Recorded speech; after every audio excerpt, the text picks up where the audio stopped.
चलिए अब आता है ई वे बिल। ये भाई ये ई वे बिल है क्या? क्या है ई वे बिल? क्यों लाया गया ई वे बिल?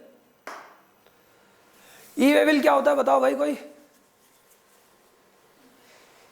माल भेजने के लिए। माल भेजने के लिए। एक दुकानदार लोग क्या करते थे कि बिल बनाते, जैसे सामने माल होगा तो बिल फाड़ देते थे। उसको रोकने के लिए सरकार ने ई वे बिल बनाया। हाँ जी, चलिए तो डियर ई वे बिल का कंसेप्ट समझ लीजिए। ई वे बिल बनाया क्यों गया? अगर गवर्नमेंट ई वे बिल ना बनाए और सिर्फ ये बोले कि टैक्स इनवॉइस इशू कर दे, क्या कर दे कि भाई सेक्शन 31 में तो टैक्स इनवॉइस इशू कर दे, तो बताओ एक दुकानदार क्या करेगा? एक दुकानदार क्या करेगा? उसने कहा कि भाई गाड़ी जानी है, 10 लाख रुपए का माल जाना है, बना बिल और 10 लाख रुपए का माल भेज दे दिल्ली से यूपी। और जैसे यूपी में माल पहुंच गया, जैसे यूपी में माल पहुंच गया और उस बिल को किसी ने चेक नहीं करा कहीं भी, उस बिल को किसी ने चेक नहीं करा कहीं भी, ठीक है, तो दिल्ली वाला क्या करेगा? उस बिल को फाड़ देगा। क्या कर देगा? उस बिल को फाड़ देगा। उसे अकाउंट ही नहीं करेगा। उसे क्या नहीं करेगा? अकाउंट ही नहीं करा। ना दिल्ली वाले ने अपने यहाँ पे सेल में दिखाया, ना यूपी वाले ने अपने यहाँ परचेज में दिखाया, तो गवर्नमेंट को टैक्स मिलेगा क्या? नहीं।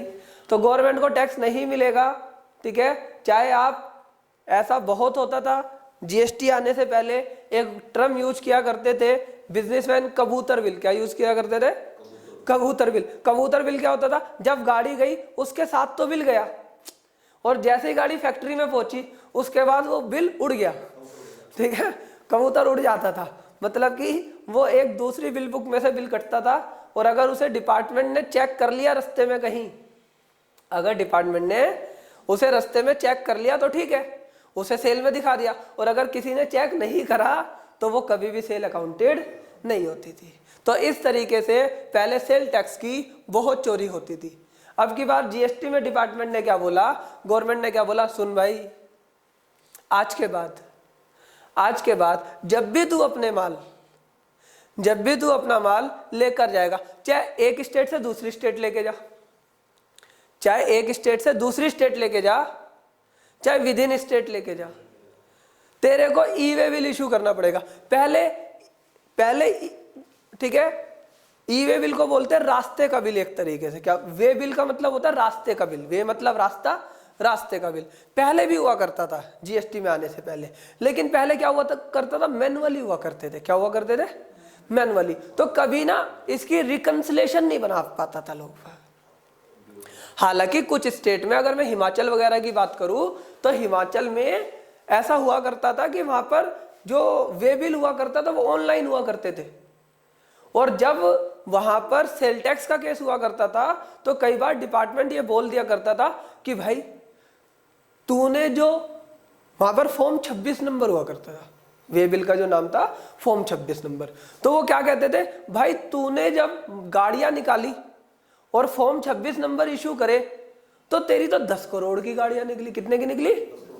10 करोड़ की। लेकिन आज तो जब मेरे को अपनी रिटर्न चेक करा रहा है, असेसमेंट करा रहा है, तूने तो सेल 5 करोड़ दिखाई है। तो वहां पर क्या कर लिया करते थे वो? रिकंसिलेशन। क्या कर देते? आज भी जीएसटी में ई वे बिल को डाला गया है इसी रिकंसिलेशन के लिए। आज तो अभी रिकंसिलेशन नहीं हो रही, लेकिन कल को रिकंसिलेशन होगी कि अगर बेटा तूने जिसका ई वे बिल बना दिया, जिसका तूने क्या बना दिया? ई वे बिल बना दिया, तो तुझे उसकी सेल का बिल काटना ही पड़ेगा। और अगर बिना ई वे बिल के तूने गाड़ी भेज दी, तो लोग बाग टैक्स चोरी करने के लिए क्या करेंगे? अब बिना ई वे बिल के बनाएंगे। तो अगर तूने बिना ई वे बिल के गाड़ी भेज दी और रास्ते में पकड़ ली गई, तो तेरे पे बेटा टैक्स भी लगेगा, इंटरेस्ट भी लगेगा और पेनल्टी भी लगेगी। तो अब चोरी करने का स्कोप कम हो गया, ठीक है ना? चोरी करने का स्कोप कम हो गया। सर कम क्यों हो गया? खत्म हो गया होगा। मैंने कहा नहीं बेटा, खत्म तो होता नहीं इंडिया में, कम हो गया, क्योंकि कुछ केसेस ऐसे जिसमें ई वे बिल इशू नहीं करना, कुछ केसेस ऐसे जिसमें ई वे बिल इशू नहीं करना। सर किसमें ई वे बिल इशू नहीं करना? गवर्नमेंट ने कहा है छोटा आदमी अगर चोरी कर भी लेगा तो कितना कर लेगा, तो उन्होंने क्या बोला, अगर 50,000 रुपए से कम का गुड्स है, क्या है 50,000 से कम का गुड्स है, कंसाइनमेंट वैल्यू किससे कम है? 50,000 से कम है, ठीक है, तो भाई रहने दियो, तू ई वे बिल इशू मत करियो। हाँ अगर तेरी इच्छा करती है तो तू कर लियो, हम मैंडेटरी नहीं करे। हम क्या नहीं करे? मैंडेटरी। तो चिंदी चोरी वाले छोटे मोटे बिजनेसमैन अगर किसी को चोरी करनी भी होगी, ठीक है, तो वो 50,000 से कम के ई वे बिल इशू नहीं करेंगे। लेकिन हमारे देश की जो पुलिस है, ठीक है, हमारे देश की जो पुलिस है, जो सेल टैक्स डिपार्टमेंट है, वो बहुत ईमानदार है, ठीक है। तो कई बार तो एक व्यक्ति अगर 30,000 रुपए का भी सामान लेके जा रहा है, ठीक है, प्रैक्टिकल लाइफ में एज पर लॉ क्या उसे ई वे बिल इशू करना है? नहीं, लेकिन उसे रोक लेंगे। ई वे बिल ले क्या? उसने कहा सर ये लॉ है, लॉ में 50,000। उसने कहा मुझे नहीं पता, मैंने नहीं पढ़ा, ठीक है, मुझे तो बस ये पता है ई वे बिल होना चाहिए। क्या होना चाहिए? तो भाई प्रैक्टिकल लाइफ में अगर आपको इन सब झंझटों से बचना है तो मैं तो ये कहूंगा हर केस में ई वे बिल इशू कर देना, ठीक है। लेकिन क्लाइंट अगर कोई सजेशन मांगता, हम बोल देते भाई तेरे को लगना क्या है, 5 मिनट लगनी है, क्या लगनी है? 5 मिनट लगनी है, बना देना यार ई वे बिल। तुझे टैक्स की चोरी तो करनी नहीं है। अगर तेरे को टैक्स की चोरी नहीं करनी तो तू ई वे बिल हमेशा बना के दे, ठीक है, क्लियर है। आगे गवर्नमेंट ये कह रही है कि जैसे ही तुम ई वे बिल में डिटेल डालोगे ना, उससे तुम्हारी GSTR 1 हम रेडी कर देंगे। अभी ऐसा सिस्टम आया नहीं है, लेकिन हो जाएगा, क्लियर है। तो ई वे बिल का कंसेप्ट क्लियर हुआ कि क्या है क्या नहीं है। हाँ, कि क्या होता है ई वे बिल? रास्ते का बिल, ई लगा दिया तो मतलब इलेक्ट्रॉनिक हो गया। वे बिल पहले भी हुआ करता था, ठीक है। लॉजिक क्या है? गवर्नमेंट का अल्टीमेट पर्पज क्या है कि कल को तुम्हारी सेल को टैली करेंगे किससे? तुम्हारे ई वे बिल के टोटल से। और अगर तुमने ई वे बिल 5 करोड़ के इशू कर रखे हैं तो तुम्हें सेल के बिल कितने दिखाने पड़ेंगे? 5 करोड़। और अगर बिना ई वे बिल का माल बेच दिया, गाड़ी निकाल दी, तो दिक्कत होगी। क्या होगी? दिक्कत होगी। लेकिन कई बार ऐसा भी होगा, इनवॉइस इशू नहीं करा। क्या नहीं करा? इनवॉइस इशू नहीं करा, लेकिन ई वे बिल इशू करना पड़ेगा। क्योंकि ई वे बिल तब इशू नहीं होता जब इनवॉइस जा रहा है। ई वे बिल तब इशू होता है जब मूवमेंट ऑफ गुड्स हो रही है। जब क्या हो रही है? Movement of goods. क्या हो रही है? Movement of goods. और कंसाइनमेंट वैल्यू किससे ज्यादा है? 50,000। किससे ज्यादा है? 50,000 से। वे अभी देखेंगे विद टैक्स लेते हैं, ठीक है, क्लियर है जी। तो जैसे हमने अभी लास्ट क्लास में हमने पढ़ा था कि अगर गुड्स हमने भेजे अप्रूवल बेसिस पे, कैसे भेजे हमने? अप्रूवल बेसिस पे भेजे। क्या टैक्स इनवॉइस इशू हुआ? नहीं। लेकिन ई वे बिल इशू होगा या नहीं होगा? हाँ, क्योंकि यहां पर सप्लाई के केस में ई वे बिल इशू नहीं होता। किस केस में इशू होता है e way bill? Movement of goods. किस में? Movement of goods. किस में होता है? Movement of goods. क्लियर है मेरी कहानी? मूवमेंट ऑफ गुड्स के केस में इशू होगा। लेकिन कई बार ऐसा भी हो सकता है कि ई वे बिल इशू ही ना करे गवर्नमेंट। आपने कहा सर कैसे? मैंने कहा सपोज करो चांदनी चौक से 100 किलो सोना जा रहा है, 100 किलो सोना जा रहा है चांदनी चौक से मुंबई, और हम उसका ई वे बिल इशू करा दें। और जैसे ही ई वे बिल इशू होगा सबको पता लग जाएगा या नहीं? हाँ, कि मोना सोना लेके जा रही है, तो क्या उसे बीच में ही पकड़ने का खतरा होगा या नहीं? हाँ, तो हमने क्या बोला होगा कि भाई नहीं, कुछ केसेस में ई वे बिल इशू मत करना। ज्वेलरी को छोड़ दिया होगा या नहीं? लॉजिक क्लियर है? रास्ते में पता चले ई वे बिल के चक्कर में उसका सोना ही लूट जाए। हाँ, RBI की करेंसी जा रही है कि 50 लाख का करेंसी जा रही है, ई वे बिल इशू करो, ट्रांसपोर्टर को बताओ किस रास्ते से जा रही है। हाँ, या छोड़ देंगे? वहां छोड़ देंगे? बोलो, क्लियर है?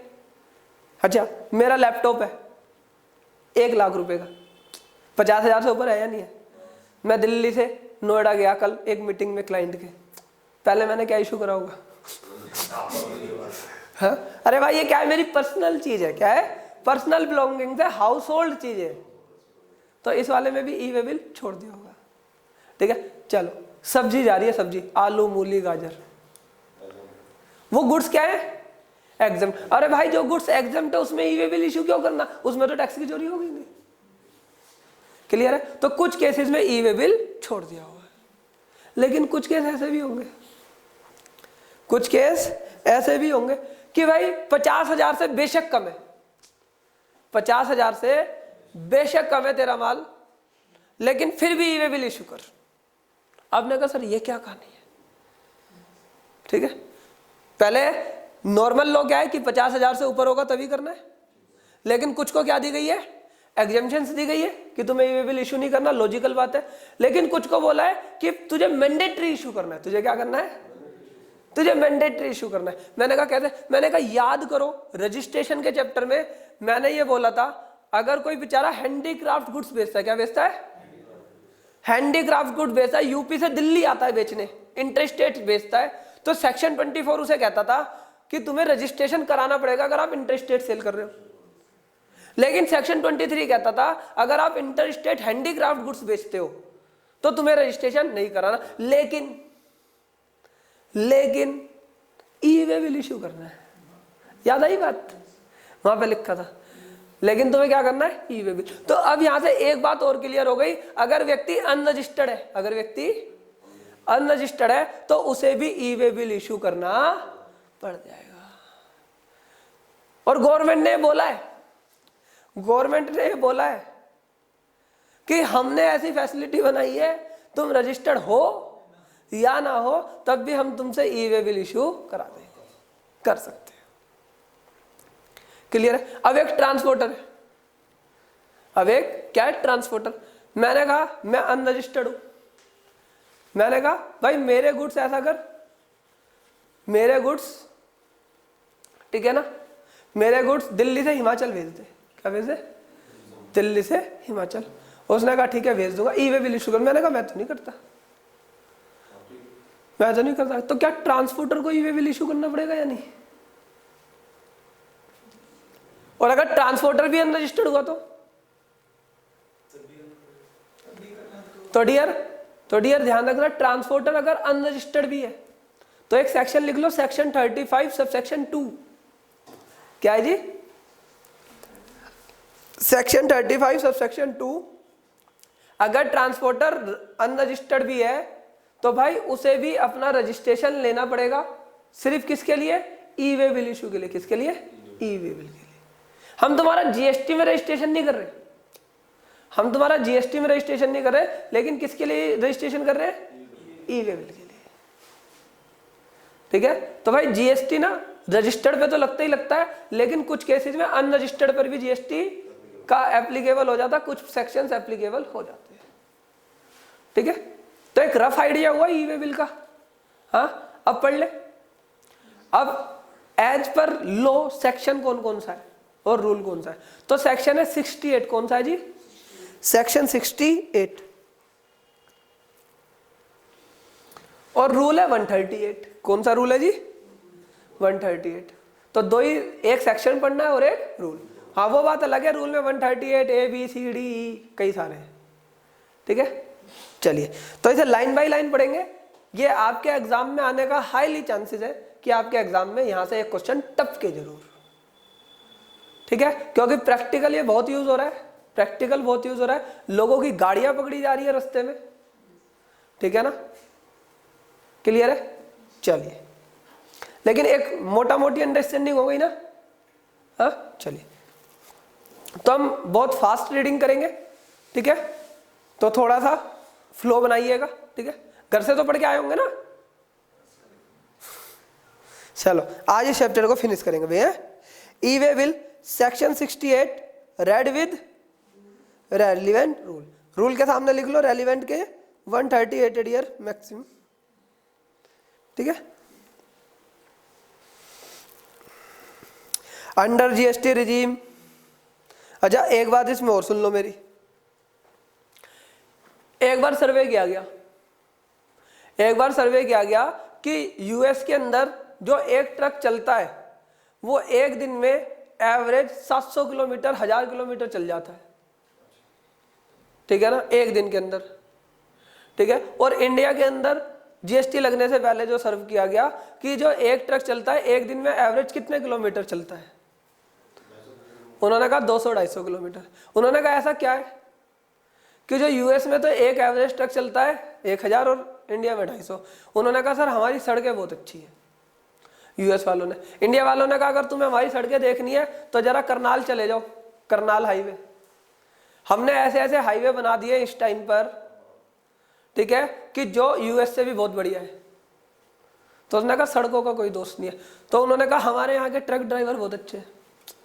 उसने कहा इंडिया के ट्रक ड्राइवर से पूछ लो, अगर जागता होगा तब भी ट्रक चला लेगा, और अगर सोता होगा तब भी ट्रक चला लेगा, ठीक है। तो ट्रक ड्राइवर में भी कोई दिक्कत नहीं है। तो साहब दिक्कत किस चीज में है? सर दिक्कत इस चीज में है कि किसी भी बॉर्डर पे चले जाओ, लंबी लंबी लाइनें लगी रहती है ट्रकों की, क्योंकि वहां पर क्या होता है, चेकिंग होती है। क्या होती है? माल की, गुड्स की, बिल की। बहुत लेट टाइम लगता है, बहुत टाइम कंज्यूमिंग होता है। तो उन्होंने कहा इस सबको खत्म करो, इन सबको खत्म करो। अब क्या होता होगा, ई वे बिल इशू करा। क्या करा जी? ई वे बिल इशू करा। जहां पर चेक पोस्ट है वहां पर सिस्टम में आ गया, पहले से पहले ही आ गया कि दिल्ली से यूपी इतने ट्रक आ रहे हैं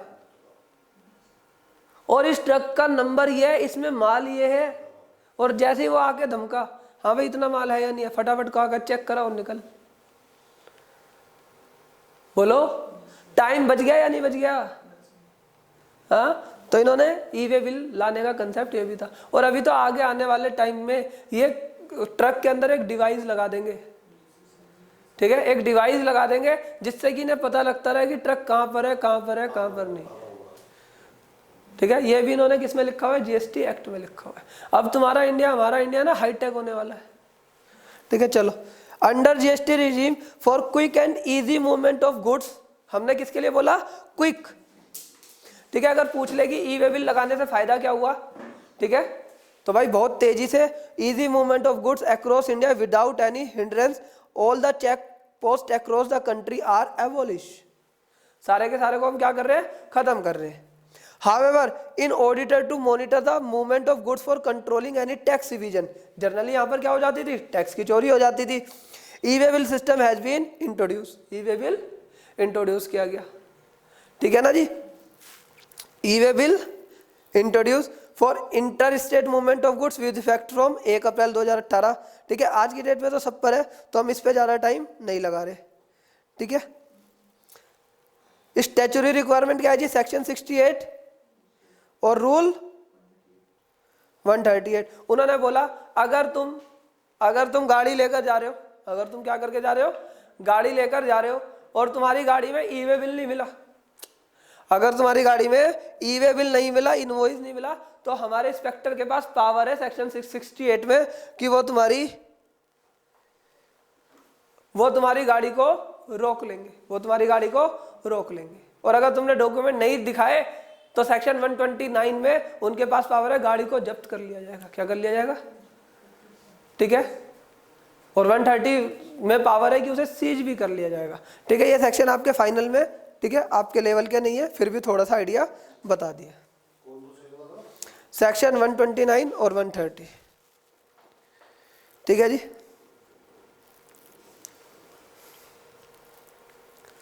तो भाई आप एक चीज बताओ, ई वे बिल कब कब इशू होगा? जब हमारा सप्लाई होगा, या विदाउट सप्लाई भी इशू हो सकता है? भाई सप्लाई का मतलब क्या है? सप्लाई सेक्शन 7 वाली सप्लाई की बात कर रहा हूं मैं। अगर सप्लाई का मतलब है जब सेल होगा तभी इशू होगा, या विदाउट सेल भी हो सकता है ई वे बिल इशू। क्योंकि हमने देखा था goods Saint on approval basis, क्या देखा था लास्ट क्लास में? Goods Saint on approval. वहां पर हमारी सेल नहीं थी, वहां पर हमारी सेल नहीं थी, सप्लाई नहीं थी, फिर भी हमने क्या इशू कर दिया था? ई वे बिल इशू कर दिया था। क्लियर है कहानी? चलिए, e way bill is a receipt or document issue by carrier giving detail and instruction relating to shipment of the consignment. इसमें जनरली क्या होती है? डिटेल होती है। ये होता है कि माल कहां से लेकर कहां जाएगा, ओरिजिन क्या है, ठीक है, और डेस्टिनेशन क्या है, और रूट क्या है, और क्या है? रूट क्या है, ठीक है जी। किसके लिए? Basically movement of goods. किसके लिए जी? Movement of goods. किसके लिए जी? मूवमेंट ऑफ गुड्स, ठीक है। बेनिफिट्स क्या है ई वे बिल के लिए? ई वे बिल के बेनिफिट्स क्या है जी? टैक्स की चोरी रुकेगी या नहीं रुकेगी? बोलो, टैक्स की चोरी रुकेगी। ट्रक जो होंगे हमारे फास्ट चलने लगेंगे, दूसरी चीज ऑटोमेटिकली रिटर्न भी बन सकती है, ठीक है, क्योंकि ई वे बिल के अंदर सारी डिटेल लगभग जा रही है। तो कह रहा है physical interface to pave way of digital interface resulting in elimination of state boundary and check post. तो अब वहां पर जो चेक पोस्ट पर लोग बाग बैठे, उन्हें एक एक ट्रक को चेक करने की जरूरत नहीं है, ठीक है। It will facilitate faster movement of goods. अब गुड्स की डिलीवरी क्या होगी, फास्टर होगी, ठीक है। Turn around time of truck, ठीक है ना, तो जो हमारा जो ट्रकों का टाइम है, ठीक है, जो बेकार बैठकर वो उनका टाइम वेस्ट होता था वो नहीं जाएगा। और increasing the average distance travel, reducing the travel time as well as cost, ठीक है भाई। तो ट्रक वालों की कॉस्ट भी कम हो जाएगी ना, क्योंकि भाई ड्राइवर तो बैठे ही है ना ट्रक में, ड्राइवर हेल्पर तो बैठे ही है, ठीक है, क्लियर है। अच्छा, तो अब आप बताओ जो ई वे बिल इशू होते हैं, एक दिन के अंदर कितने इशू बिल होते होंगे इंडिया के अंदर ई वे बिल? लाखों करोड़ होते होंगे। तो ऐसा करते हैं gst.gov.in पर ही ई वे बिल इशू करा लेते हैं। 20 तारीख को जीएसटी की रिटर्न भी जारी होगी और 1 करोड़ ई वे बिल भी इशू हो रहे होंगे, तो ये साइट क्या हो जाएगी, क्रैश हो जाएगी। क्या हो जाएगी? तो उन्होंने कहा भाई इस पे मत करना, एक दूसरी साइट लिख लो ई वे बिल इशू करने के लिए, या ई वे बिल से रिलेटेड कोई भी बात है, किस पे जाना, ई वे बिल gst.gov.in। किस पे है जी, ई वे बिल gst.gov.in। हाँ जी, अब ई वे बिल के अंदर बेसिकली 2 पार्ट होते हैं। क्या होते हैं? 2 पार्ट। पहली चीज तो क्या है, पहली चीज तो क्या है कि भाई माल कहां से कहां जा रहा है, कौन व्यक्ति भेज रहा है, कौन व्यक्ति रिसीव कर रहा है, कितना माल जा रहा है, किस रेट से माल जा रहा है, टैक्स, ये वो सब चीजें, ये सारी बातें हो गई। लेकिन पार्ट बी में कुछ ऐसी बातें होती है जो चेंज हो सकती हैं, जो हो सकती है। आपने कहा सर चेंज कैसे? साहब ऐसा समझो, मुझे लक्ष्मी नगर से माल लेकर जाना हिमाचल, तो अब मैंने कहा भी लक्ष्मी नगर पे गाड़ी लगा लो और हिमाचल माल पहुंच जाएगा। अब लक्ष्मी नगर में लोगों ने कहा भाई 16 टायर ट्रक थोड़ी आएगा लक्ष्मी नगर। अब तुम्हारा लक्ष्मी नगर में अंदर गली में है फैक्ट्री या गोदाम या कुछ भी, तो 16 टायर ट्रक यहाँ तो नहीं आएगा। तो क्या करते हैं ये लोग, ये कहते हैं कि भाई जो भी माल तुम्हें भेजना है ना, हमारे यहाँ भेज दो ट्रांसपोर्टर पे। कहाँ भेज दो? ट्रांसपोर्टर पे। अब ट्रांसपोर्टर पे कहाँ पे मतलब, ठीक है, नजफगढ़ हो गया, ठीक है, समयपुर बादली हो गया, जहां उसका ऑफिस है, वहां से गाड़ी लोड होके बाहर की बाहर चली जाएगी। ऐसा जनरली होता होगा। हाँ, अब ये बताओ जब मुझे माल यहाँ से हिमाचल भेजना है, तो पहले तो माल यहाँ से कहाँ जाएगा, समयपुर बादली, फिर वहां से आगे जाएगा। तो क्या 2 ट्रक यूज नहीं हो सकते इसमें? दिल्ली से लेकर या लक्ष्मी नगर से लेकर समयपुर बादली के अलग, और समयपुर बादली से आगे अलग। और क्या मुझे अभी पता होगा कि समयपुर बादली से ट्रक का नंबर क्या है? पॉसिबल ही नहीं है। लेकिन जो पार्ट ए की डिटेल है वो क्या सेम रहती होंगी?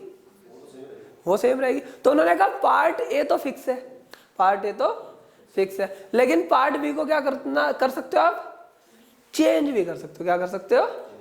लेकिन पार्ट बी में जो भी डिटेल आप डालोगे, अगर बाई चांस तुमने डिटेल नहीं डाली, तुमने ट्रक की डिटेल ही डालना भूल गए, तो उसने कहा अगर बाई चांस तुमने पार्ट बी नहीं भरा तो तुम्हारा ये माना जाएगा तुमने ई वे बिल इशू ही नहीं करा, क्योंकि ई वे बिल क्या हो जाएगा? इनवैलिड। क्या हो जाएगा? आपने कहा सर क्यों इनवैलिड क्यों करे? मैंने कहा यार अगर पार्ट बी ना ही भरना हो तो मैं तो दिल्ली से हरियाणा पता नहीं कितनी बार माल भेज दूंगा उसी बिल पे। तो उन्होंने कहा जिस गाड़ी में माल जा रहा हो पार्ट बी में वो फिल होनी चाहिए, और अगर पार्ट बी फिल नहीं हुआ, अगर पार्ट बी फिल नहीं हुआ तो हम क्या मान लेंगे? इनवैलिड। क्या है? इनवैलिड। ठीक है, तो पार्ट बी इज मैंडेटरी। लेकिन अच्छा एक चीज तो बताओ, कई बार ऐसा भी होता होगा कि मेरा माल जाना है दिल्ली से हिमाचल, ठीक है, दिल्ली से कहाँ जाना है? हिमाचल जाना है। रास्ते में मेरा ट्रक खराब हो गया, रास्ते में, ठीक है, चंडीगढ़ पहुंचते ही ट्रक खराब हो गया, तो मैंने ट्रक चेंज कर लिया, तो फिर उस केस में क्या करूं? हाँ, उस केस में क्या करूं? क्या कर दूं? पार्ट बी को चेंज कर दूं। पार्ट बी को क्या कर दूं? चेंज कर दूं। क्लियर है वाली कहानी? हाँ, लेकिन अब सपोज करो ऐसा भी हो सकता है कि जो मेरा ट्रक खराब हुआ वो 2 किलोमीटर पहले ही खराब हुआ, पहुंचने से 2 किलोमीटर पहले ही ट्रक खराब हुआ। मैंने कंपनी वाले को फोन करा, यार तेरा माल आया हुआ है उसे उठा के ले जा, 2 किलोमीटर पे ट्रक खराब हो गया। उसने कहा कोई बात नहीं, मैं रिक्शा से मंगा लेता हूँ बार बार रिक्शा बेच के। तो उस वाले केस में दूसरा छोटा ट्रक भेज के मंगा लेता हूं। उसने कहा यार अब 2 ही किलोमीटर की तो बात है, तू रहने दे, पार्ट बी रहने दे, पार्ट बी को अपडेट करने की जरूरत भी नहीं है। तो वैसे तो थंब रूल क्या है, पार्ट बी अपडेट करना है, लेकिन कुछ केस में पार्ट बी अपडेट नहीं करना। लेकिन करीब 2 किलोमीटर के अंदर में 2 स्टेट का वो आ जाए, क्या चीज? अभी उससे डिस्कस करेंगे। क्लियर है? अभी पहले सिंपल लो देख ले, फिर टेक्निकल बनाएंगे, ठीक है। अच्छा एक चीज और समझो, कई बार ऐसा भी होता होगा कि भाई मुझे मान लो सपोज करो कि कोई सामान ऐसा भेजना है, ठीक है। मान लो कोई, आपने देखा होगा कि जैसे ये डस्ट वगैरह भेजते हैं, डस्ट समझते हो, बदरपुर है ना ये, तो ये कैसे करते हैं, ये तोलते हैं तराजू पे 5 किलो डस्ट, ये इन्होंने कहा लमसम, ऐसे लमसम हो जाता है, ऐसा होता है। देखो अगर तुम्हें आइडिया हो तो उसमें ऐसा होता है, वो ये कहते हैं कि भाई जिस ट्रैक्टर में या जिस ट्रक में ये माल जाना है उसका खाली का वजन कर लो, उसका क्या कर लो, खाली का वजन करके ले आओ कि कितना वजन है। उसने कहा जी हमारे ट्रक का खाली का वजन इतना है, अब इसमें क्या कर दो, डस्ट डाल दो, इसमें क्या डाल दो, डस्ट भर दो, और डस्ट भरने के बाद इसका दोबारा वजन कर लो, तो इसमें फिर किसका वजन आ जाएगा, माल का वजन आ जाएगा, ठीक है। हाँ ड्राइवर दोनों केस में उतर के ही बैठेगा, ठीक है ना, तभी वजन करेंगे, नहीं तो 100 किलो वजन वैसे भी बढ़ सकता है, ठीक है। तो ऐसा होगा या नहीं होगा? हाँ, तो अब मान लो तुम्हें क्या लगता है हर दुकान के पास वो धर्म कांटा होता होगा, क्या होता है, डिस्टेंस। तो मेरे को माल भेजना है किसके लिए, धर्म कांटे के लिए, किसके लिए भेजना है, तो पार्ट भी अपडेट कराओ। तो आप समझ लो ई वे बिल वैसे इशू करना है 50,000 से ऊपर, लेकिन ई वे बिल के भी कुछ एक्सेप्शन है, क्या है, कुछ एक्सेप्शन है। पार्ट भी भरना है हर केस में, लेकिन उसके भी क्या है, कुछ एक्सेप्शन। और एग्जाम में हमेशा क्वेश्चन कहां से पूछा जाता है, जनरली एक्सेप्शन से, तो एक्सेप्शन माइंड में रख लोगे, ठीक है। चलो अब ये समझ लो मैंने पूरा आपको पढ़ा दिया है, बस इसमें थोड़ी सी चीजें हमें और करनी है, ठीक है। तो ई वे बिल आप एसएमएस से भी इशू कर सकते हो, ठीक है ना, एसएमएस में भी उन्होंने दिया हुआ है कि आप ऐसे ऐसे इशू कर सकते हो, ठीक है ना। चलिए ई वे बिल के प्रोविजन, वैसे तो मेन रूल क्या था 138, लेकिन ये बाद में ए भी आ गया, बी भी आ गया, सी भी, डी भी, ठीक है, बहुत सारे आ गए, ठीक है। चलिए When is e-way bill required to be generated? भाई ई-वे बिल कब जनरेट करना है, तो ये बोलता है ई-वे बिल जनरेट क्यों करना है, किसकी वजह से करना है, सेक्शन 68 की, किसकी वजह से, सेक्शन 68 ने बोल दिया था कि जब भी तुम्हारा मूवमेंट ऑफ गुड्स होगा तो हम कुछ डॉक्यूमेंट्स चेक करेंगे, और उनमें से एक डॉक्यूमेंट क्या बोल दिया उसने, ई-वे बिल क्या बोल दिया। तो इन्होंने क्या बनाया, रूल 138, क्या बनाया, रूल 1। ये कह रहा है अगर कंसाइनमेंट वैल्यू कितने से ज्यादा है जी, 50,000 से अगर कंसाइनमेंट वैल्यू ज्यादा है तो ई-वे बिल इशू करना है। सर 50,000 रुपए से ज्यादा है, लेकिन चाहे तुम्हारी वो सप्लाई हो या अदर देन सप्लाई है, क्या चीज हो, सप्लाई नहीं भी हो, सप्लाई नहीं होने का मतलब क्या है भाई, सप्लाई नहीं होने का मतलब क्या है, सेल नहीं भी करा, सिर्फ मूवमेंट हो रही है, डिलीवरी चलान पे भी माल जा रहा है, डिलीवरी चलान पे भी अगर माल जा रहा है तब भी आपको ई-वे बिल इशू करना है। और ध्यान रखना अगर तुमने किसी अनरजिस्टर्ड व्यक्ति से खरीद लिया माल, क्या खरीद लिया, हो सकता है ना, तो तब भी तुम्हें ई-वे बिल इशू करना है, क्योंकि यहां पर क्या हो रही है, मूवमेंट ऑफ गुड्स क्या हो रही है। तो कह रहा है due to inward supply from unregistered person, अगर आप अनरजिस्टर्ड पर्सन से भी गुड्स परचेज कर लेते हो तब भी आपको ई-वे बिल इशू करना है। क्लियर है जी? तो पहली चीज क्या है जी, पार्ट ए भरेगा, क्या भरेगा जी, पार्ट ए भरेगा, ठीक है। ई वे बिल के फॉर्म का नंबर क्या है, EWB ई वे बिल 01, ठीक है। और ध्यान रखना यार, समझ सोचना कि माल भेज दिया, ई वे बिल बाद में इशू कर देंगे, ठीक है ना। ई वे बिल कैसे इशू होना, पहले होना बाद में, पहले। और टैक्स इनवॉइस कैसे इशू होना, पहले बाद में, ये तो कोई बाद में भी कह रहे हैं, ठीक है। इन जनरल हर केस में टैक्स इनवॉइस पहले इशू होता है, लेकिन अप्रूवल बेसिस पे बाद, ठीक है। It is important to note that information to be furnish prior to the commencement of movement of goods. कह रहा भाई मूवमेंट शुरू होने से पहले ई वे बिल भेज दियो, and is to be issued whether movement in relation to supply और रीजन अदर देन सप्लाई। यहां पर सप्लाई का मतलब क्या है, सेक्शन 7 क्या है कि चाहे तुम्हारी सेल हो भी रही हो तब भी, अदरवाइज। क्लियर है? चलो अच्छा, एक कहानी तुम्हारे सामने ये भी आ सकती है, एक कहानी तुम्हारे सामने ये भी आ सकती है कि तुम्हें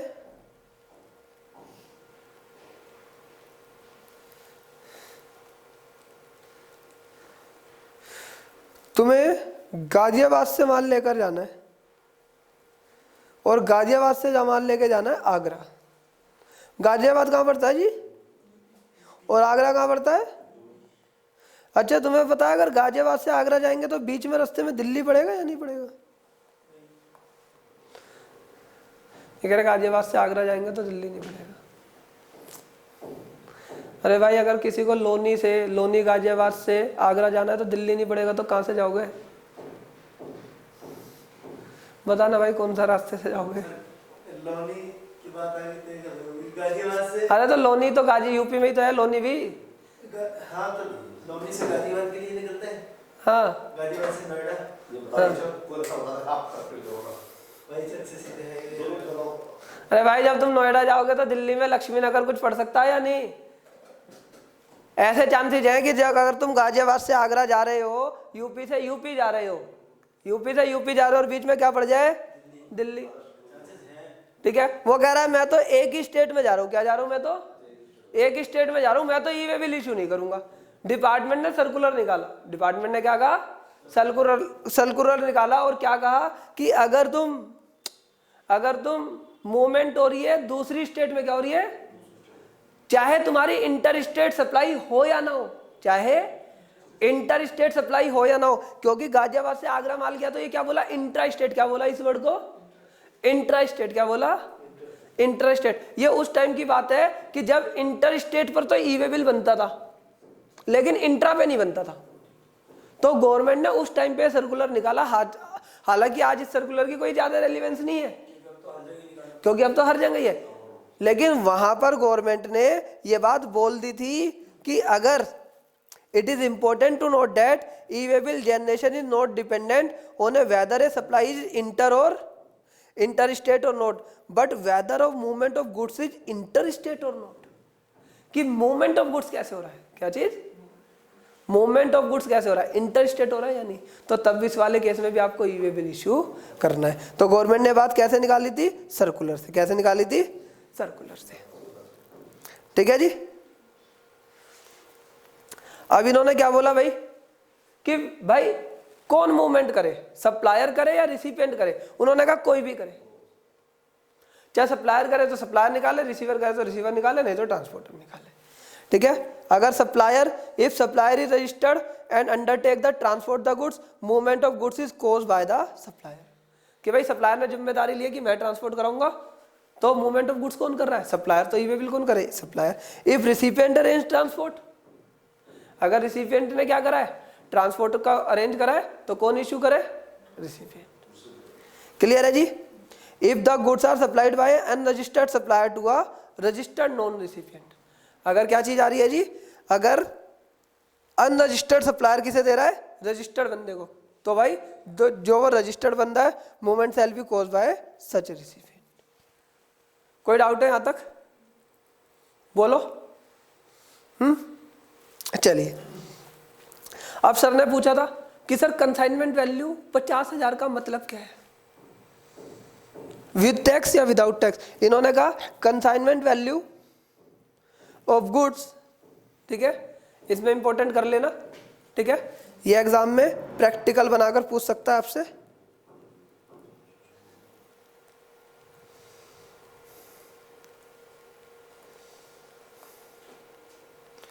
इंपॉर्टेंट बनाकर पूछ सकता है कि कंसाइनमेंट वैल्यू क्या है। उसने कहा determine in accordance with the provision of section 15।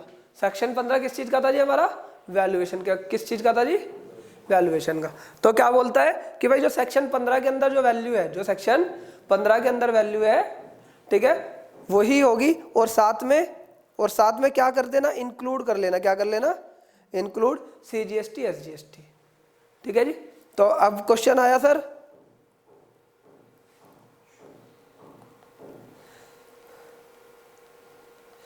$45,000 plus में GST 7,000, बताओ ई वे बिल आएगा या नहीं आएगा? आएगा। चलो अगला क्वेश्चन।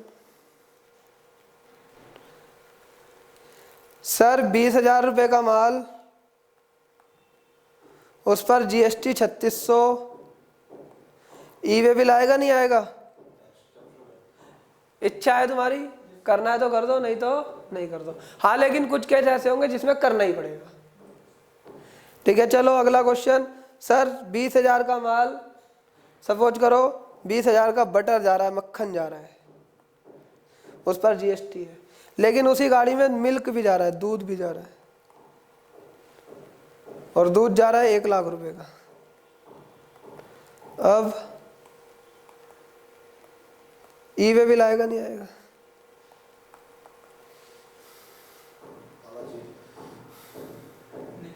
इन्होंने कहा सर नहीं आएगा। भाई एग्जाम गुड्स में तो ई वे बिल इशू करते थे क्या हम? पूरा अगर एग्जाम गुड्स बेचेंगे तो ई वे बिल इशू करेंगे क्या? तो नहीं करेंगे। तो उन्होंने बोला इनकम्प्लीट, अगर जो कंसाइनमेंट वैल्यू है, कंसाइनमेंट वैल्यू में एक्सक्लूड करेंगे। क्या करेंगे सर? एक्सक्लूड करेंगे। किस चीज की वैल्यू? सप्लाई की वैल्यू। किस चीज की वैल्यू? सप्लाई की वैल्यू, ठीक है जी। तो इनवॉइस बनेगा, वो बनेगा, ई वे बिल बनेगा। क्लियर हो गया? कंसाइनमेंट वैल्यू क्लियर हो गया, ठीक है, ठीक है। अगर by chance E way invoice नहीं है तो इनवॉइस की जगह पर क्या इशू कर लेना भाई?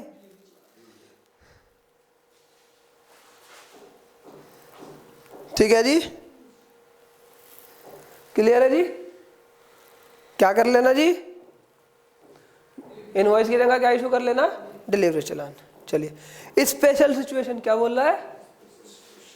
Special situation where the E way bill needs to be issued. 50,000 से कम है, ई वे बिल इशू करना। कौन सा एग्जांपल बताया था मैंने? Handicraft goods. क्या बोला था? Handicraft goods. बोलो क्या बोला था? Handicraft goods. चल अच्छा, एक चीज और बताओ, मैं एक पर्सन हूं, ठीक है, और मैंने अपने गुड्स भेजे जॉब वर्कर के पास। किसके पास भेजे? जॉब वर्कर के। अब जॉब वर्कर के पास भेजता हूं तो क्या मैंने सप्लाई करा या नहीं करा? जब मैंने सप्लाई नहीं करा तो क्या मैं टैक्स इनवॉइस इशू करूंगा? क्या इशू करूंगा? सिर्फ डिलीवरी चालान। और मैंने 40,000 का माल भेज दिया, बेच नहीं दिया, भेज दिया जॉब वर्कर के यहाँ। तो ऐसा हो सकता है कि जॉब वर्कर के यहाँ मैंने भेज दिया और वहीं से माल सेल कर दूं, और क्या 50,000 से कम पे तो ई वे बिल है ही नहीं, तो ये भी कर सकता हूं। तो क्या अगर मैं अपने जॉब वर्कर के यहाँ माल बेचता हूं, क्या ई वे बिल मैंडेटरी आएगा या नहीं आएगा? आएगा। यहां से टैक्स की चोरी हो सकती है। तो उन्होंने क्या बोला? Inter state. क्या बोला जी? Inter state. ध्यान रखना यहाँ पर वर्ड है इंटर स्टेट। अगर within state job worker है तब कोई दिक्कत नहीं है, लेकिन अगर जॉब वर्कर क्या है? इंटर स्टेट है। क्या है? Inter state transfer of goods by principal to job worker. तो भाई जॉब वर्कर के केस में जॉब वर्कर के केस में आपका ई वे बिल मैंडेटरी है, चाहे 50,000 से कम ही क्यों ना। ठीक है, दूसरा क्या था जी, inter state transfer of by person exempted from obtaining registration. अगर व्यक्ति एग्जेम्प्ट है रजिस्ट्रेशन लेने से तो उसे इश्यू करना पड़ेगा। ठीक है जी, इसे इंपॉर्टेंट कर लो भाई। E way bill in case of bill to ship to model. पता है bill to ship to model क्या होता है? हाँ जी,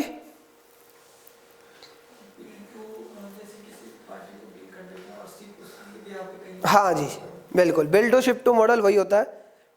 ठीक है, जैसे यहाँ पर इन्होंने एग्जांपल दिया है कि एक पर्सन है जिसने बी को कहा कि मुझे माल दे दे। ठीक है, तो बी यहाँ पर क्या हो गया, सप्लायर क्या हो गया, बी क्या हो गया, सप्लायर। ठीक है, और रिसिपिएंट कौन हो गया यहाँ पे एक तरीके से ए, क्योंकि ए ने कहा भाई माल भेज दे मेरे को 10 लाख का, लेकिन माल मुझे मत भेज। माल किसे भेज दे, सी को। माल किसे भेज दे, सी को। भाई अब माल बी डायरेक्ट किसे भेजेगा, सी को, लेकिन बिल किसके नाम पर बनाएगा, ए के नाम पे। लेकिन ए बिल किसके नाम पर बनाएगा, सी के। तो इसका मतलब इस वाले केस में कितनी सप्लाई इन्वॉल्व है, 2। कितनी है, ई वे बिल कितने बनेंगे, 1। ई वे बिल कितना बनेगा, 1।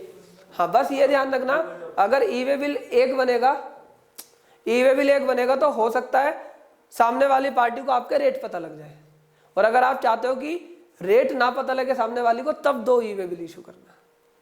ठीक है, वैसे इस वाले केस में ई वे बिल 1 ही बनेगा। सर कैसे, मैंने कहा देख लो भाई। ठीक है, यहां पर इनवॉइस तो 2 होंगे, लेकिन ये क्लैरिफिकेशन दी गई है कि आइदर ए या बी कैन जनरेट, या तो ए ई वे बिल बना ले या कौन बना ले, बी बना ले। ठीक है जी, क्लियर है जी। Generate the E way bill but it may be noted only 1 e way bill is required to be generated. Press release आ गई थी। ठीक है, कितने ई वे बिल होंगे,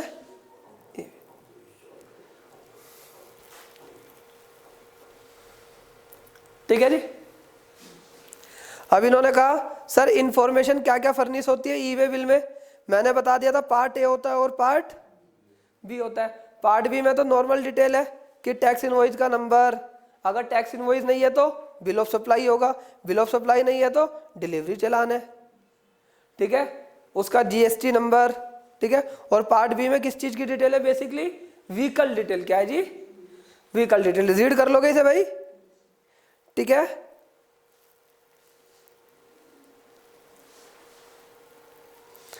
अब यहां पर देख लो, मैंडेटरी रिक्वायर्ड,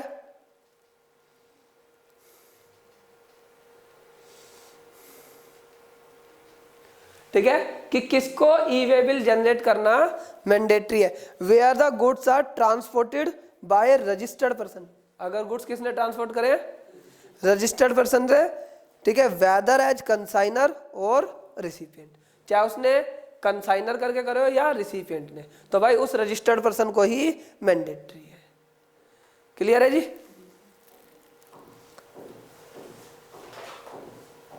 अगर ई वे बिल रजिस्टर्ड पर्सन ने जनरेट नहीं करा और किसे हैंड ओवर कर दिए गुड्स, ट्रांसपोर्टर को। किसे कर दिए कि भाई मुझे तो नहीं पता, तू खुद कर ले, तो इस वाले केस में, उस वाले केस में कौन इशू करेगा ई वे बिल, ट्रांसपोर्टर। कौन करेगा, ट्रांसपोर्टर। और भाई कई बार गुड्स हमारे किससे जाते हैं, रेलवे से भी जाते हैं, एयर से भी जाते हैं, या वेसल से भी। ठीक है जी, क्लियर है, बोलो। ठीक है, तो वहां पर रेलवे की बिल्टी वगैरह जो होती है वो। ठीक है, हाँ, लेकिन क्या चीज, नहीं हमें ही करना पड़ेगा ई वे बिल, हम ही इशू करेंगे जो माल भेज रहा है। ठीक है ना, अगर हम जिसे माल भेजते हैं, हाँ पार्ट भी बोलते हैं, हाँ तो ये तो ट्रांसपोर्ट और रजिस्टर में मांगता है। हाँ, तो वहां पे रेलवे की डिटेल जाएगी ना, लिखा हुआ है ना।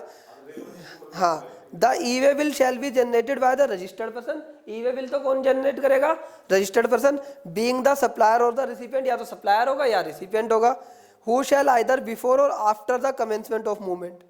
ठीक है। इस वाले केस में क्या है, ठीक है, पहले भी कर सकते हो और बाद में भी, लेकिन डिलीवरी तुम्हें गुड्स की तभी मिलेगी जब ई वे बिल आपके पास होगा, ठीक है। Furnish information in part B, तो वो क्या कर देगा, पार्ट बी में डिटेल भर देगा, क्योंकि हमें पता नहीं रहता ना कि भाई कौन सी ट्रेन से जाएगा, कैसे जाएगा, तो पार्ट बी को हम क्या कर देंगे, चेंज कर देंगे, ठीक है जी।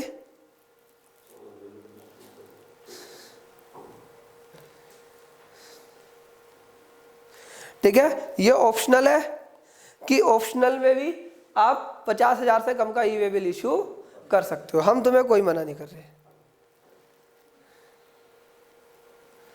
ठीक है। अगर कोई अनरजिस्टर्ड व्यक्ति है, ठीक है, तो ट्रांसपोर्टर आपका ई वे बिल इशू कर दे,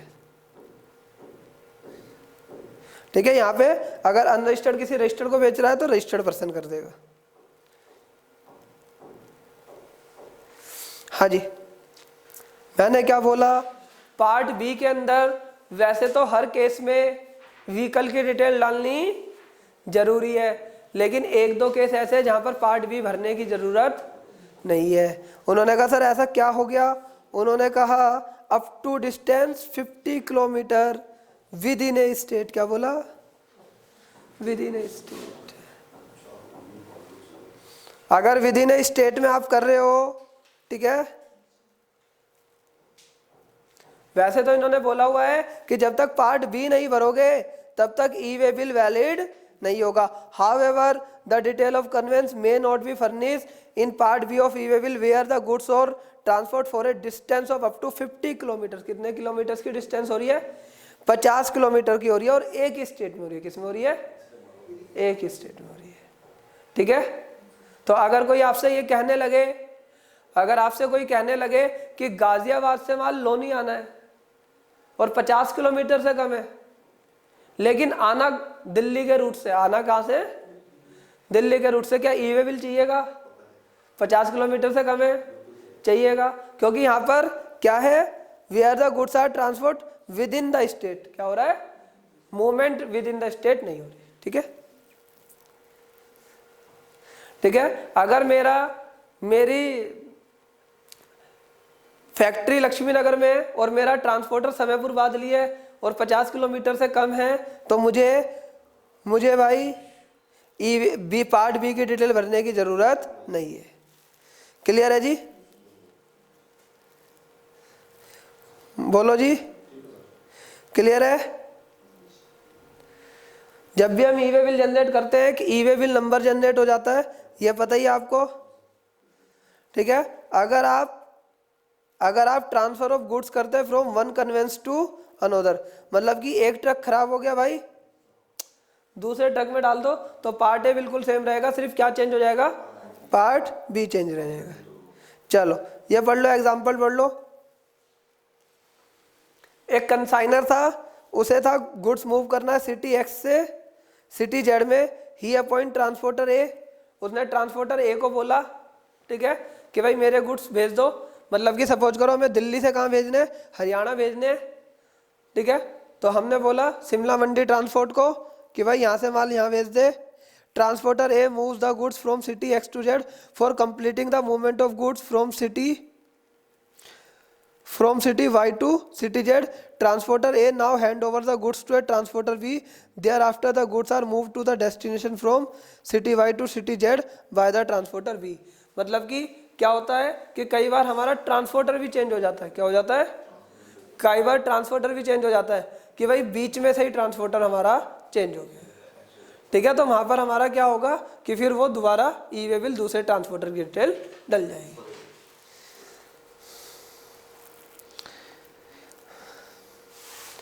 इन सच सिनेरियो अगर ऐसा है तो सिर्फ एक ई वे बिल रिक्वायर्ड हो, part A can be filled by the consignor and the E way bill, ठीक है। E way bill will be assigned by the consignor to the transporter A. Transporter A पहले fill कर लेगा, ठीक है, और city x से कहाँ चला जाएगा, सिटी वाई। जैसे ही सिटी वाई में पहुंचेगा, transporter A will assign the said E way bill to the transporter B. फिर किसे बोल देगा कि भाई ट्रांसपोर्टर बी ऐसा कर, अब तू डिटेल डाल ले, लेकिन पार्ट ए को चेंज मत करियो। ट्रांसपोर्टर बी क्या करेगा, अपडेट कर देगा किसे, सिर्फ पार्ट बी को। Part B will fill the detail of his vehicle and move the Y से जेड, ठीक है जी। क्लियर है कहानी यहाँ तक, कोई दिक्कत है? अब डियर अगर कल को कोई पूछ ले कंसोलिडेटेड ई वे बिल, क्या चीज? कंसोलिडेटेड ई वे बिल का समझ लो, ठीक है, सिंपल लैंग्वेज में समझ लो, आपको समझ आ जाएगा। ऐसा भी तो हो सकता है कि मैंने 1 लाख का माल भेजा, तुमने भी 1 लाख का माल भेजा, 10 लोगों का 1-1 लाख रुपए का माल हो गया, और जाना एक ही ट्रांसपोर्टर से, जाना किसमें? एक ही ट्रक में, जाना किसमें? एक ही ट्रक में। तो अब ट्रांसपोर्टर के पास ऑप्शन है, या तो 10 के 10 ई वे बिल लेके चले साथ में, या क्या करे वो एक इकट्ठा क्या बना ले ट्रांसपोर्टर? कंसोलिडेटेड ई वे बिल। तो कंसोलिडेटेड ई वे बिल कौन बनाएगा? ट्रांसपोर्टर बना लेगा उन सारे बिलों का मिक्सचर। तो उसे फिर सारे बिलों को कैरी करने की आवश्यकता नहीं है, वो कंसोलिडेटेड ई वे बिल ही ले जाएगा, और उस कंसोलिडेटेड ई वे बिल में सारे जो ई वे बिल होंगे उनकी डिटेल होगी। क्लियर है? चलो, हाँ जी, हाँ जी, ये जो इन्फॉर्मेशन है क्या ये GSTR 1 के लिए यूज हो सकती है? पार्ट ए की डिटेल बिल्कुल हो सकती है। डिपार्टमेंट ऐसा सिस्टम बनाने की कोशिश कर रहा है कि जो आपने ई वे बिल में डिटेल डाली है, ठीक है जी, वो सारी की सारी किस में उठकर आ जाए? एकदम GSTR 1 में। क्लियर है? क्या ई वे बिल कैंसिल भी हो सकता है अगर गलत बन गया? हाँ जी, कैंसिल हो सकता है भाई, लेकिन 24 घंटे तक। कितने घंटे तक? सिर्फ 24 घंटे तक। रात में 12 बजे तक या 12:15 से कैंसिल हो सकता नहीं नहीं नहीं, 24 घंटे तक, ठीक है। अगर आपने अभी बिल 1 बजे इशू करा है तो 24 घंटे के अंदर अंदर आप उसे कैंसिल कर देना। तो बच्चे कुछ लोग तो ऐसा भी समझदार होंगे, ठीक है, जो ऐसे भी होंगे कि सुबह 8 बजे ई वे बिल इशू करा और माल भेज दिया दिल्ली से यूपी, माल अपने डेस्टिनेशन पे पहुंच गया, और उसके बाद क्या कर दो ई वे बिल को? तो ध्यान रखना, अगर रास्ते में उस ई वे बिल को चेक किया जा चुका है तब कैंसिल नहीं होगा। अगर इंस्पेक्टर ने किसी ने चेक कर लिया तब कैंसिल नहीं होगा, अदरवाइज ई वे बिल, ठीक है ना, ई वे बिल 24 घंटे के अंदर अंदर कैंसिल हो सकता है।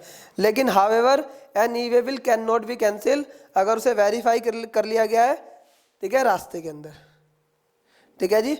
और जो एक ई वे बिल जनरेट होता है वो कितने दिन के लिए वैलिड होता है? ई वे बिल नंबर 15 दिन के लिए। कितने दिन के लिए? 15 दिन के लिए।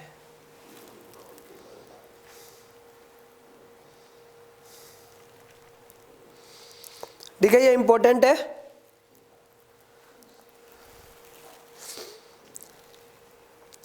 कि ई वे बिल की वैलिडिटी क्या होती है भाई? अब ऐसा नहीं है कि तुमने ई वे बिल से गाड़ी निकाल दी, गाड़ी पहुंच रही है 2 महीने बाद। उन्होंने कहा भाई अगर डिस्टेंस 100 किलोमीटर तक है तो 1 डे, क्या जी, in cases other than over dimension cargo. ये क्या होता है ओवर डायमेंशन कार्गो? क्या होते हैं भाई? तुमने देखा होगा बहुत बड़े बड़े ट्रक होते हैं जिनमें हैवी वेटेड जाता है, क्या वो 70 की स्पीड, 80 की स्पीड, 100 की स्पीड से चल सकते हैं? वो तो रोड के साइड में चलते रहते हैं 10 की स्पीड से, 15 की स्पीड से, स्लो स्लो स्लो स्लो। उन्हें बोलते हैं क्या? Over dimension cargo. तो उन्होंने कहा भाई अगर ओवर डायमेंशन कार्गो है ना तो 100 किलोमीटर नहीं चलते ये एक दिन में, इनके लिए कितनी रखो? 20 किलोमीटर। कितनी रखो? 20 किलोमीटर, ठीक है ना जी। तो एक दिन में ये ज्यादा नहीं चल पाते, कितने चल पाते हैं? 20 किलोमीटर। भाई बहुत हैवी होता है उसपे, ठीक है ना। वो रोड के एक ही साइड में चलते हैं, उन्हें एक साइड से दूसरी साइड आना हो तो उसमें भी वो टाइम लगा देते हैं, ठीक है। और डियर ये हिसाब किताब ना इस हिसाब से रखा जाता है हर रास्तों को देखकर। उत्तराखंड को भी देखा होगा इन्होंने, हिमाचल को भी देखा होगा, पहाड़ी इलाकों को भी देखा होगा, ठीक है ना जी। और वैसे 100 किलोमीटर पर डे, और प्रत्येक 100 किलोमीटर के लिए 1 दिन और एडिशनल ऐड हो जाएगा, ठीक है जी। ये डेट से बढ़ाना पड़ता है अजीत? अगर जैसे किसी का 200 किलोमीटर, 300 किलोमीटर, 500 किलोमीटर का उसका डिस्टेंस है, ये डेट बढ़ाना होता है?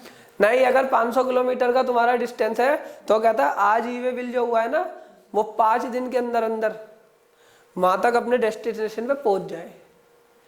और बाई चांस अगर तुम्हारा ट्रक खराब हो गया, ठीक है, या कुछ भी हो गया तो आप इन्फॉर्म करो, क्या करो, ठीक है ना। क्लियर है? ये चीज ध्यान रख लेना। और अगर जैसे तुम्हारा ट्रक रोक लिया इंस्पेक्टर ने, अब इंस्पेक्टर ने ट्रक रोक के बैठा हुआ है, चेक कर रहा है, तुम उससे कह रहे हो रुक जा रुक जा, क्योंकि तू चेक कर रहा है मेरा टाइम कंज्यूम हो रहा है, घड़ी चल रही है, क्योंकि मुझे तो 5 दिन के अंदर पहुंचना होगा। हाँ बोलो, तो उसने कहा घड़ी चल रही है, तो वो अगर वो रोकता है तो आप उसे कह सकते हो कि भाई रुक जा, मैं इसे पहले क्या कर लूँ, अपडेट कर लूँ, क्योंकि वो जो टाइम है जो तूने बीच में मेरा वेस्ट करा वो टाइम तो इसमें से हटाओ ना। ठीक है चलो,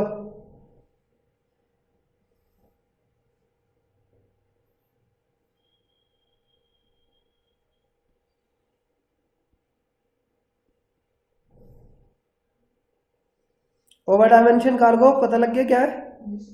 ठीक है, अब जो ये वैलिडिटी पीरियड है इस बिल की, ठीक है, और ये 1 डे कैसे काउंट होता है ये इन्होंने यहाँ पर दिखाया है। ठीक है ना, कहता है कि अगर एक ई वे बिल जनरेट हो रखा है 4 बजे, क्या हो रखा है 4 बजे, सुबह के 4 बजे, ठीक है ना, on 14 March the first day will end up to the 12 midnight of, ठीक है 12 मिडनाइट 15-16 मार्च की जो मिडनाइट होगी उसमें सेकंड डे विल एंड होता है 12 midnight of 16-17 March as so on. ठीक है, अगर 11:58 पे हो गया, ये रात को क्या हो गया 14 मार्च को, तो ये first day would and on the 12 midnight of 15। ठीक है, इसके डेज इस हिसाब से। ठीक है जी, और यहाँ पर ये देखो ये क्या कह रहा है, वैलिडिटी पीरियड को बढ़ाया जा सकता है। ठीक है, अगर कमिश्नर ने बोला तो हम बढ़ा देंगे, और एक्सेप्शनल सिचुएशन में भी क्या चीज, ट्रांसपोर्टर क्या कर सकता है, एक्सटेंशन कर सकता है। एक्सेप्शनल सिचुएशन क्या है भाई, ठीक है ना, आपको पता चल रहा है हिमाचल में जा रहा है, कोई पहाड़ टूट के गिर गया, ठीक है, बर्फ गिरी हुई है, तो इस वाले सिचुएशन में भी आप बढ़ा सकते हो। रीड कर लोगे इसे, चलो, acceptance of e way bill. अब एक चीज और समझना, मैंने सप्लायर से तुम्हारे नाम पे काट दिया, मैं 50 करोड़ का माल भेज रहा हूँ तुम्हें, मैंने क्या कर दिया 50 करोड़ का तुम्हारे नाम पे ई वे बिल बना दिया और माल भेजा नहीं। ऐसा हो सकता है या नहीं हो सकता? हाँ, तो उन्होंने कहा भाई ऐसा भी हो सकता है कि कई बार कोई तुम्हारी फिरकी ले ले, ठीक है ना, तुम्हारी कोई फिरकी ले ले, तो अपने पोर्टल को चेक करके देख लेना, तुम्हारे पे मैसेज तो आ ही जाता है कि तुम्हारे नाम पे ई वे बिल जनरेट हुआ है। ठीक है, अगर तुम्हारा वो ई वे बिल नहीं है, तुम्हारे पे माल वो नहीं आ रहा और किसी ने ऐसे ही फिरकी ले ली तुम्हारी, तो उस वाले ई वे बिल को क्या कर देना, कैंसिल कर देना, नहीं तो हम क्या मान लेंगे कि वो बिल ई वे बिल तुमने क्या कर लिया है, एक्सेप्ट कर लिया है। ठीक है ना, देखो क्या कह रहा है, the detail of e way bill generated shall be made available to supplier को हो जाती है जी, if registered where the information part has been furnished by the recipient या ट्रांसपोर्टर। तो सप्लायर पे तो आई जाएगी और किसे हो जाएगी, रिसिपिएंट को भी हो जाएगी। अगर सप्लायर या वो कर रहे on the common portal and the supplier recipient the case में भी सेल्फ कम्युनिकेट हिज एक्सेप्टेंस और रिजेक्शन, उसे क्या बताना पड़ेगा, अपनी एक्सेप्टेंस बतानी पड़ेगी, हाँ ये मेरा ही माल आ रहा है, या क्या बतानी पड़ेगी, रिजेक्शन। लेकिन कई लोग भूल गए, in case the person to whom the information does not communicate his acceptance or rejection, it shall be deemed, अगर है यह मान लिया जाएगा that he has accepted the said detail। ठीक है, कितना है जी 72 hours, ठीक है, और the time of delivery whichever is earlier। ठीक है, तो अगर रिसिपिएंट ने खुद ही बिल बना के भेज दिया कि इस व्यक्ति ने 100 करोड़ की सेल करी है, ठीक है, और वो एक्सेप्ट करना भूल गया, तो उसके नाम पे 100 करोड़ की सेल चढ़ जाएगी। ठीक है, रिजेक्ट करना अगर भूल गया तो भाई इसलिए ना ई वे बिल पे ना अपना फोन नंबर देना है। ठीक है, क्या देना है, अपना फोन नंबर। खाने के लिए है, नहीं तो रिजेक्ट करा देना। ठीक है भाई, ये ध्यान रख लेना, एक स्टेट में जो ई वे बिल जनरेट हो गया दूसरी स्टेट वाला ये नहीं कह सकता कि ये इनवैलिड है, वो वैलिड होगा। ठीक है ना, ये इंपॉर्टेंट चीजें हमने करा लिया भाई। ई वे बिल वैलिड नहीं होगा अगर उस पर क्या नहीं है, व्हीकल नंबर नहीं है, क्या नहीं है उस पर व्हीकल नंबर नहीं है। लेकिन कुछ एक्सेप्शन थी, कुछ एक्सेप्शन थी 50 किलोमीटर तक, कहाँ तक 50 किलोमीटर। और अगर इसके अंदर कुछ एडिटेड हो गई, मिस्टेक हो गई, ठीक है ना, वो कभी भी आप एडिट नहीं कर सकते। कुछ भी गलती हो गई तो वो ईमेल रहेगा। कैंसिल करना है तो कैंसिल कर दो, लेकिन कितने घंटे के अंदर कर सकते हो? 24 घंटे के अंदर, ठीक है ना। और व्हीकल की डिटेल चाहे 10 बार चेंज करो चाहे 50 बार चेंज करो, हमें कोई दिक्कत नहीं। क्या नहीं भाई, इसकी तो कोई नहीं, एनी नंबर ऑफ टाइम्स लिखा हुआ है सर, कोई लिमिट नहीं है, जितने मर्जी टाइम चेक करो, ठीक है। बस ये ध्यान रखना जिस टाइम जिस गाड़ी में माल हो वही वे बिल पे वही गाड़ी नंबर होना चाहिए। हाँ, अब ये मोस्ट इंपोर्टेंट मार्क कर लो भाई। भाई इन केसेस में ई वे बिल नहीं चाहिए। अच्छा चलो, तुमने देखा होगा तांगे से माल जाता है, किससे जाता है? तांगे से। तो तांगे में ई वे बिल लगा दे। अरे 50,000 से ऊपर का माल है, जा सकता है या नहीं जा सकता? तो ई वे बिल लगा दे। दिल्ली से यूपी जा सकता है या नहीं जा सकता? क्यों नहीं जा सकता यार? जा सकता है। लेकिन क्या गवर्नमेंट कहती है यार क्या कितनी चोरी कर लेगा तांगे वाला,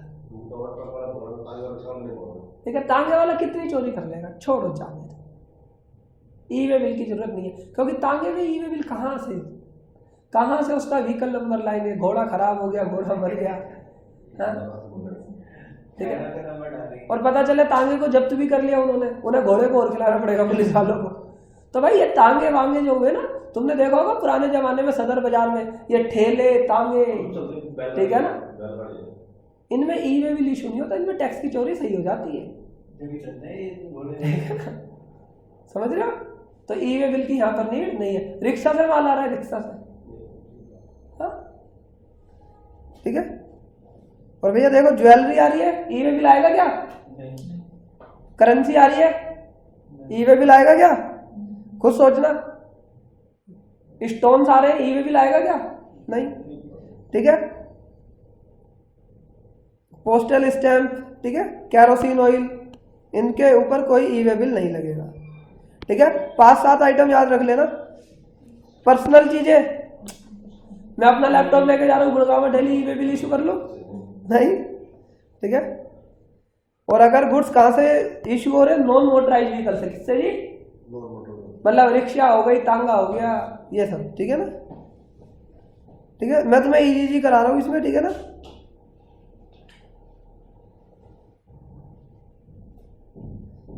अल्कोहलिक लीकर में आएगा क्या जी? बोलो। अब उसमें तो जीएसटी नहीं है, हमें क्या मतलब। और अगर जो गुड्स एग्जेम्प्ट है उन पर आएगा क्या? नहीं। अच्छा, आगे चल के मैं तुम्हें पढ़ाऊंगा शेड्यूल 3। क्या पढ़ाऊंगा? शेड्यूल 3 में कुछ आइटम ऐसी लिखी रही है कि अगर उनकी ट्रांजैक्शन भी करोगे उन्हें सप्लाई नहीं मानते, उन्हें क्या मान? सप्लाई। तो जब सप्लाई नहीं माना, जीएसटी नहीं लगा, तो ई वे बिल आएगा क्या? नहीं, ठीक है। तो जो आइटम शेड्यूल 3 की है, जो आइटम शेड्यूल 3 की, ठीक है बेटा, उसमें बोला हुआ है जैसे कि कफन,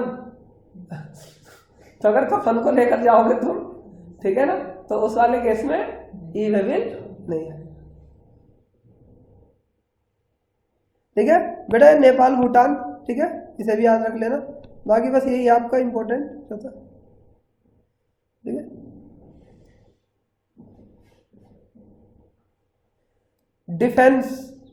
डिफेंस का कोई मटेरियल है जी सेंसिटिव होता है, उस वाले में भी नहीं आएगा, ठीक है। और एक इसे इंपॉर्टेंट मार्क कर लेना भाई, एन को। ये मैंने क्या बोला है? वेस्ट ब्रिज का मतलब क्या होता है? धर्म कांटा। क्या होता है डियर? और ये धर्म कांटा अगर कितने तक है जी? 20 किलोमीटर तक। कितने तक है जी? डिलीवरी चलान, क्योंकि इनवॉइस तो बन ही नहीं सकता ना उसके से, ठीक है, क्योंकि जब तक वजन नहीं होगा तब तक इनवॉइस नहीं बनेगा। तो क्या हो जाएगा? डिलीवरी चेक करना, ठीक है। क्या क्या डॉक्यूमेंट्स और क्या क्या डिवाइस रखने हैं आपको पर्सन इंचार्ज को कन्वेंस के? क्या क्या इनवॉइस डिवाइस रखना है, ठीक है। पहली बात तो इनवॉइस तो रखोगे, इनवॉइस या डिलीवरी चलान, ई वे बिल रखोगे। और आगे आने वाले टाइम में क्या आ जाएगा? RFID। क्या आ जाएगा? Radio frequency identification device use for identification. अभी ये चालू नहीं हुआ भाई, ठीक है, आ जाएगा। अब जो इनवॉइस रेफरेंस नंबर है इन ल्यू ऑफ टैक्स इनवॉइस। आने वाले टाइम में क्या होगा, जैसे ही ई वे बिल बनेगा, जैसे ही ई वे बिल बनाओगे उससे ही टैक्स इनवॉइस आ जाएगा, और टैक्स इनवॉइस की जगह पर क्या इशू कर सकते हो आप, इनवॉइस रेफरेंस नंबर। क्या कर सकते हो, इनवॉइस रेफरेंस नंबर। ठीक है, अभी इसका भी पूरा प्रैक्टिकल नहीं हुआ है तो ये भी हो जाएगा। अगर कमिश्नर को कभी लगा यार ई वे बिल की साइट ही हैक कर दी, ई वे बिल बन ही नहीं रहा, हो सकता है ना, तो कमिश्नर नोटिफिकेशन निकाल के कह देगा चल भाई चल कोई बात नहीं, कुछ दिन के लिए ई वे बिल मत लगाओ, क्या लगा लो, टैक्स इनवॉइस लगा लो। क्या लगा लो, सिर्फ या डिलीवरी चालान। ठीक है ना, ठीक है। कई बार ऐसे सर्कमस्टांसेस हो सकते हैं ई वे बिल क्रैश हो जाए साइट, तो उन्होंने उसका भी प्रोविजन लेके चला है। क्या verification of document and conveyance कर सकता है, बोलो ऑफिसर, बिल्कुल कर सकता है सर। ठीक है ना, गुड्स को वेरिफिकेशन भी कर लेगा, ठीक है ना जी, और अपनी वो रिपोर्ट भी सबमिट करेगा। क्या करेगा वो अपनी, ठीक है, 24 आवर्स के अंदर, और फाइनल रिपोर्ट 3 दिन के अंदर। नॉर्मल रिपोर्ट कितनी, 24 आवर्स के अंदर, और फाइनल रिपोर्ट क्या करेगा जी, 3 दिन के अंदर अंदर उसे सबमिट करनी पड़ेगी। क्लियर है वाली बात, हाँ जी बोलो। ई वे बिल का कहानी समझ आई। ई वे बिल वैसे तो 50,000 रुपए से ऊपर का होता है, लेकिन कुछ केस में 50,000 से नीचे भी था। जॉब वर्कर के केस में, हैंडीक्राफ्ट उसके केस में, 2 चीजें। ठीक है, क्लियर है। वैसे पार्ट भी हर केस में मैंडेटरी है, लेकिन कुछ केस में मैंडेटरी नहीं। क्लियर है, पार्ट भी किस में 50 किलोमीटर तक। ठीक है, ठीक है। वैसे ई वे बिल हर केस में मैंडेटरी है, लेकिन कुछ एक्सेप्शंस है। ज्वेलरी हो गया, डिफेंस हो गया, पर्सनल हो गया, हाँ, पेट्रोलियम गैस है। ठीक है, अगर वेट धर्म कांटे के लिए लेके जा रहे हो तब भी कोई जरूरत नहीं है। ठीक है, ये याद रहेगी चीजें। हाँ, एग्जाम गुड्स बेच रहे हो तो भी जरूरत नहीं है। ठीक है, चलो कहानी खत्म, तुम्हारा चैप्टर खत्म।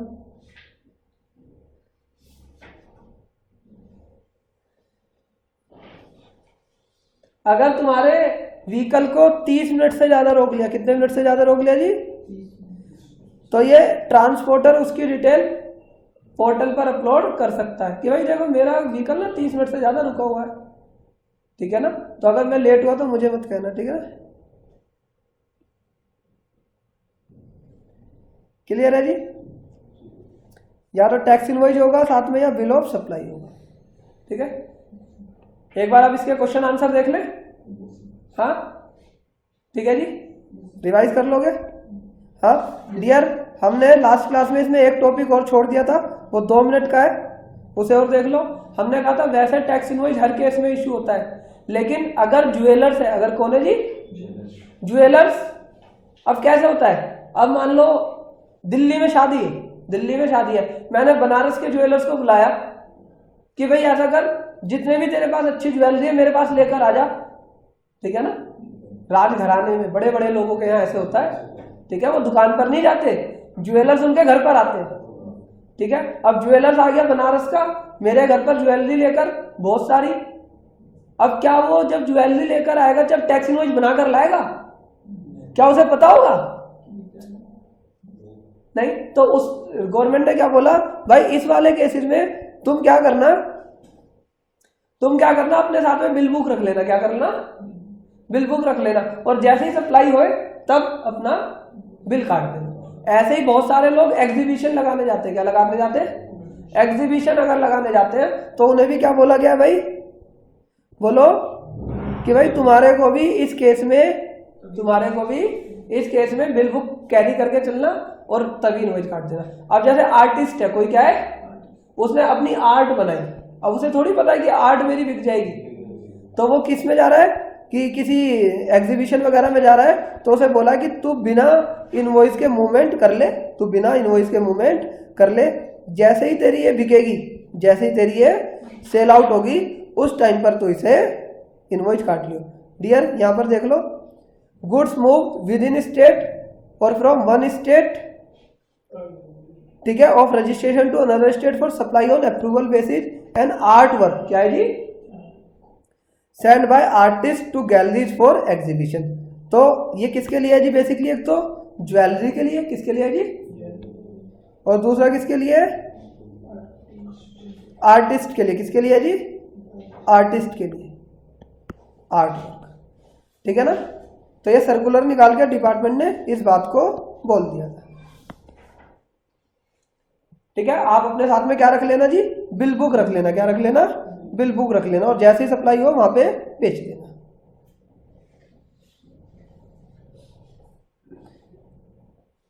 ठीक है जी।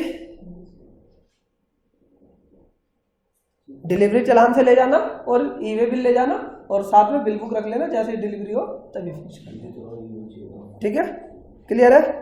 आशा करता हूं आपको वीडियो अच्छे से समझ आया होगा।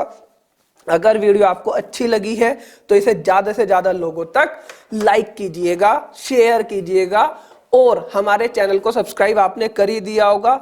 अगर आपको जीएसटी से रिलेटेड कोई भी क्वेरी है तो ये हमारी साइट आप नोट कर लीजिए, fintechsolution.in। इस साइट पर जाने के बाद आप fintechsolution.in पर जाएंगे, और यहां पर जाने के बाद आप अपनी क्वेरी इंक्वायरी कॉर्नर पर जाकर पूछ सकते हैं। हम आपको कोशिश करेंगे रिप्लाई देने की। अगर आप चाहते हैं जल्द से जल्द रिप्लाई चाहिए और इसके साथ साथ डिटेल रिप्लाई चाहिए, तो आप हमारी पेड मेंबरशिप ले सकते हैं, जो हमारी जीएसटी प्लेटफॉर्म के साथ कोलैबोरेशन में है। घर बैठे जीएसटी एक्सपर्ट बनना चाहते हैं तो आप हमारी पेन ड्राइव क्लासेस ले सकते हैं, जिसमें हमने लगभग 90 से 95 घंटे का कोर्स आपको दिया है। उसके अंदर अगले 6 महीने तक, अगले 12 महीने तक हम आपको अपडेट्स भी देते रहते हैं, फ्री ऑफ कॉस्ट, उसका कोई चार्ज नहीं लेते। पेन ड्राइव देखते समय अगर आपको कोई दिक्कत आती है तो आप हमें व्हाट्सएप कर सकते हैं, मेल कर सकते हैं, हम वो क्वेरी भी आपकी शॉर्ट आउट कर दे।